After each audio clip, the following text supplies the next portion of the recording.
Според најновите извештаи, грчката економија во 2009 опаднала повеќе од очекуваното, со највисока стапка на невработеност во последниве 5 години.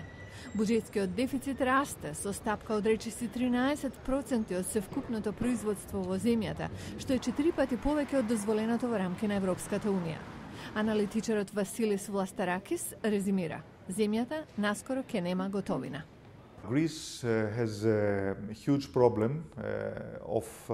Грција има голем проблем со обновувањето на кредитите.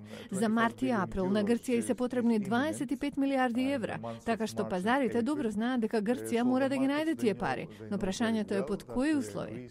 Без конкретен финансиски план за спас на Грција, економистите предвидуваат турбулентно време за грчката економија.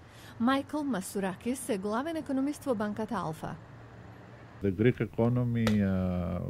Грчката економија веројатно со месеци ќе биде под влијание на негативната пазарна перцепција, се додека не добиеме конкретен доказ дека буџетот за 2010 се применува согласно програмите за стабилизирање на економијата.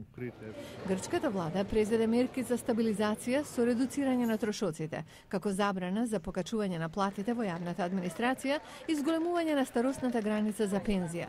Следната недела, првите луѓе на Европската унија повторно ќе се сретнат да изнајдат начин како да го намалат дефицитот на Грција на под 3% од бруто домашниот производ до 2012.